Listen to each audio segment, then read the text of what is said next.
कि आपके इल्म है 26वीं आईनी तरमीम को हमने चैलेंज कर रखा था। मैं खुद एक पटिशनर था उसमें, अलॉन्ग विद सरदार अख्तर मेंगल साहब, फहमीदा मिर्ज़ा साहिबा, मोहसिन दावड़ साहब, और वो आज आईनी बेंच के सामने लगी हमारी पिटिशन, और वहाँ पर हमने यही इस्तदा रखी कि सबसे पहले ये फैसला किया जाए कि क्या मौजूदा आईनी बेंच इस पिटिशन को सुनने की जुरिस्डिक्शन भी रखता है। अगर वो ये फैसला करते हैं कि वो इस पिटिशन को सुनेंगे तो क्या उनका ये फैसला आइन और कानून के मुताबिक होगा। इस वक्त मुल्क में बुनियादी मसला ही ये है कि दो सुप्रीम कोर्ट्स काम कर रही हैं, एक आइनी सुप्रीम कोर्ट और एक गैर आइनी सुप्रीम कोर्ट। 26वीं आइनी तरमीम के नतीजे में ये जो दो सुप्रीम कोर्ट्स हमारे सामने रख दी गई हैं, इससे पूरा निज़ाम इंसाफ क्रिपल हो गया है। और क्या एक ऐसा आइनी बेंच जो खुद 26वीं आइनी तरमीम का प्रोडक्ट हो, बेनिफिशरी हो, क्या वो ये केस सुन सकता है। तो आज हमारे वकला ने यही इस्तदा रखी आइनी बेंच के सामने कि जनाब ये केस फुल कोर्ट में जाना चाहिए। फुल कोर्ट अगर इन दरखास्तों को सुनेगी तो तभी हमें भी इत्मीनान होगा बतौर पिटिशनर्स, मुल्क और कौम को भी इत्मीनान होगा। और अगर फुल कोर्ट इस मामले को नहीं सुनती और आईनी बेंच ही इसको लेकर आगे चलता है तो फिर लीगल फ्रेटर्निटी में भी इस पर आवाज़ें उठेंगी और पाकिस्तान में भी लोग इसको उस क्रेडिबिलिटी की नज़र से नहीं देखेंगे जो क्रेडिबिलिटी की नज़र इस आईनी अदालत को दरकार है। तो ये इस्तदा हमने रखी, 3 हफ्तों की तारीख दे दी गई है। मेरा तो ख्याल था कि ये मामला इतना अहम है कि इसको जल्दी सुना जाएगा, इसको इतना डिले नहीं किया जाएगा और इस एक नुक्ते का फैसला जल्द अज जल्द होना चाहिए।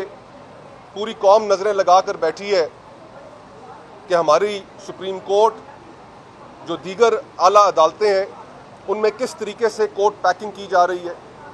पूरे पाकिस्तान में हम सुनते थे, कहते थे कि जजेस अपॉइंट हो रहे हैं, इंडक्ट हो रहे हैं, लेकिन आज जज साहिबान पूरे मुल्क में इस 26वीं आईनी तरमीम के नतीजे में भर्ती किए जा रहे हैं। और ये भर्तियों का सिलसिला यहाँ पर नहीं रुकना।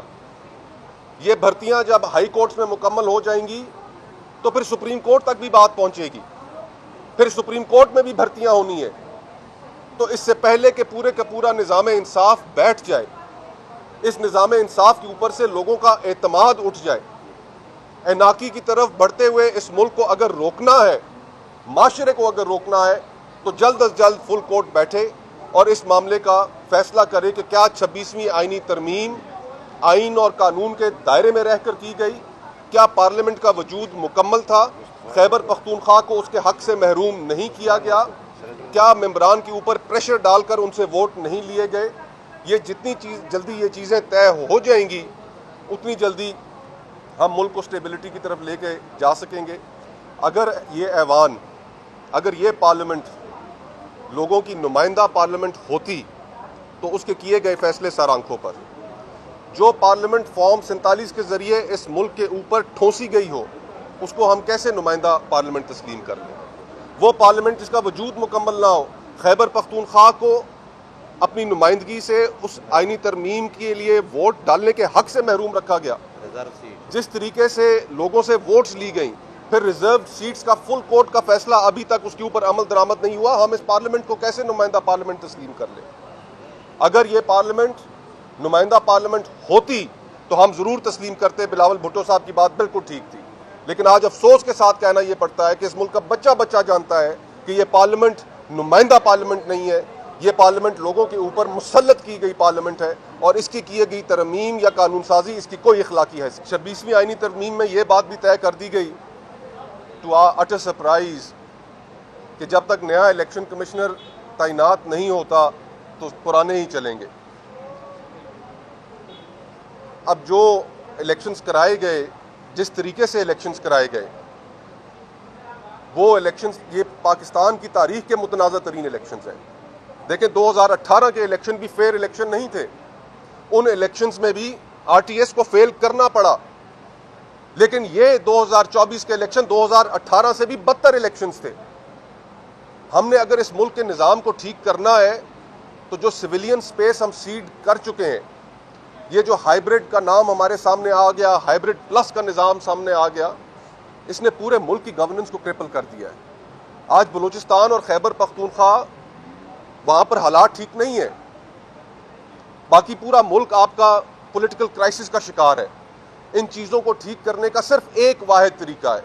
वो कहते हैं ना कि कॉम्प्लेक्स प्रॉब्लम्स की सिंपल सॉल्यूशंस हुआ करती हैं, और सबसे सिंपल सॉल्यूशन पाकिस्तान को ठीक करने की ये है कि आप लोगों को फैसला करने दें कि वो किसको हुक्मरान चुनते हैं। ये बंद कमरों में बैठकर फैसले करके लोगों के ऊपर थोपना बंद करें।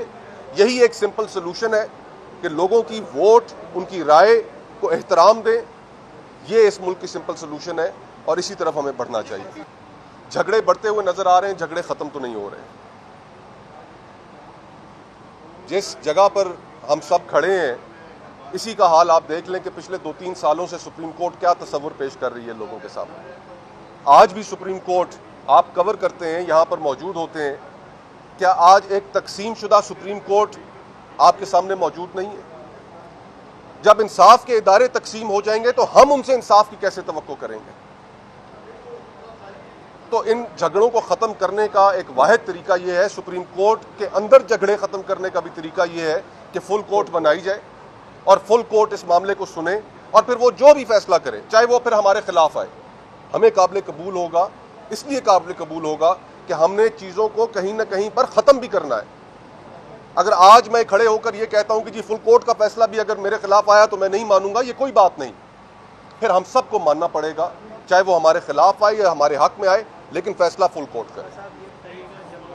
मुझे तो एक और भी खदशा है कि जो कोर्ट पैकिंग पूरे मुल्क में हो रही है, इधर से शायद फैसला आ जाए। विशफुल थिंकिंग है मेरी कि चले फुल कोर्ट बनाते हैं, फैसला सुन लेते हैं, फुल कोर्ट आपकी बात मान लेते हैं।